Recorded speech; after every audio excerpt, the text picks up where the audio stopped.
حضرت اسماعیل علیہ السلام کو ذبح کرنے کا حکم۔ اللہ تعالیٰ نے قرآن مجید میں حضرت ابراہیم علیہ السلام کا ذکر کیا ہے۔ جب حضرت ابراہیم علیہ السلام نے ہجرت کی تو اللہ تعالیٰ کی بارگاہ میں نیک اور صالح لڑکے کے لیے دعا مانگی۔ اللہ تعالیٰ نے آپ علیہ السلام کو بیٹے کی خوشخبری دی اور وہ حضرت اسماعیل علیہ السلام تھے۔ حضرت ابراہیم علیہ السلام کی عمر مبارک جس وقت حضرت اسماعیل علیہ السلام تولد ہوئے تو 86 برس تھی۔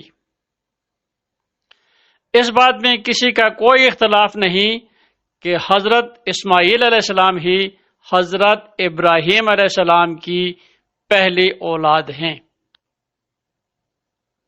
یعنی جب حضرت اسماعیل علیہ السلام اس قابل ہو گئے کہ اپنے والد بزرگوار کا ہاتھ بٹانے لگے، یعنی تندرست و توانا ہو گئے، تو حضرت ابراہیم علیہ السلام کا خواب بھی اللہ تعالیٰ کی جانب سے ایک آزمائش تھی کہ آپ علیہ السلام اپنے بیٹے کو ذبح کرتے ہیں جو انہیں بڑھاپے میں ملا۔ بڑھاپے میں ہی حضرت ابراہیم علیہ السلام کو اس سے قبل حکم ملا تو آپ علیہ السلام اپنے بیٹے اور بیوی کو ویران بے آباد جگہ پر چھوڑ آئے جہاں کھانے پینے کا کچھ سامان نہ تھا۔ حضرت ابراہیم علیہ السلام نے اللہ تعالیٰ کے حکم کے آگے سر تسلیم خم کیا اور انہیں اللہ تعالیٰ کے بھروسے پر وہاں چھوڑ آئے۔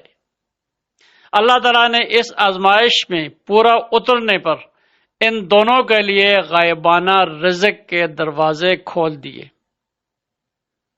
پھر حضرت ابراہیم علیہ السلام کو ایک مرتبہ پھر بطور آزمائش حکم ہوا کہ بیٹے کو قربان کریں۔ حضرت ابراہیم علیہ السلام نے اس حکم الہی پر بھی سر تسلیم خم کیا اور حکم الہی کی بجا آوری میں جلدی کی اور بیٹے کو اللہ تعالیٰ کا حکم سنایا کہ حضرت اسماعیل علیہ السلام کا دل مطمئن رہے۔ حضرت اسماعیل علیہ السلام نے جب باپ کی بات سنی تو عرض کی، اے میرے باپ، آپ علیہ السلام کو جس امر کا حکم ہوا ہے وہ کیجئے، آپ علیہ السلام مجھے صبر کرنے والوں میں سے پائیں گے۔ حضرت اسماعیل علیہ السلام کا جواب اللہ تعالیٰ کی اطاعت اور والد بزرگوار کی فرمان برداری کی بہترین مثال ہے۔ اللہ تعالیٰ نے فرمایا، یعنی جب دونوں نے سر تسلیم خم کیے، مفہوم یہ ہے کہ حضرت ابراہیم علیہ السلام نے حضرت اسماعیل علیہ السلام کو منہ کے بل لٹایا۔ اس طرح ذبح کرنے کا مقصد یہ تھا کہ چہرے کے تاثرات نہ دیکھ پائیں۔ یہ قول حضرت عبداللہ بن عباس رضی اللہ تعالیٰ عنہ، حضرت مجاہد، حضرت سعید جبیر قتادہ اور ضحاک رضی اللہ تعالیٰ عنہ کا ہے۔ ایک قول یہ ہے کہ حضرت اسماعیل علیہ السلام کو پہلو کے بل لٹایا گیا جس طرح قربانی کے جانور کو لٹایا جاتا ہے، اور ان کی پیشانی مبارک زمین سے لگی ہوئی تھی۔ حضرت ابراہیم علیہ السلام نے بسم اللہ پڑھ کر تکبیر کہی اور حضرت اسماعیل علیہ السلام نے کلمہ شہادت کا ورد کیا اور موت کی تیاری کی۔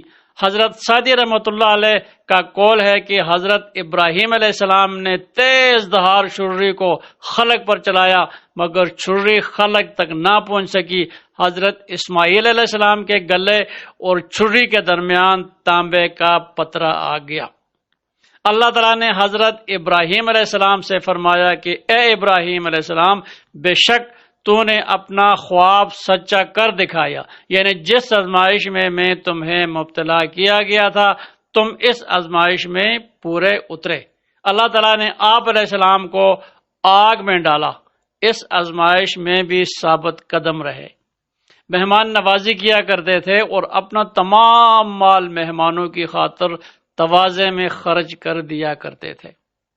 اللہ تعالیٰ کے حکم سے اپنی بیوی اور بیٹے کو ویران بے آباد جگہ پر چھوڑ آئے۔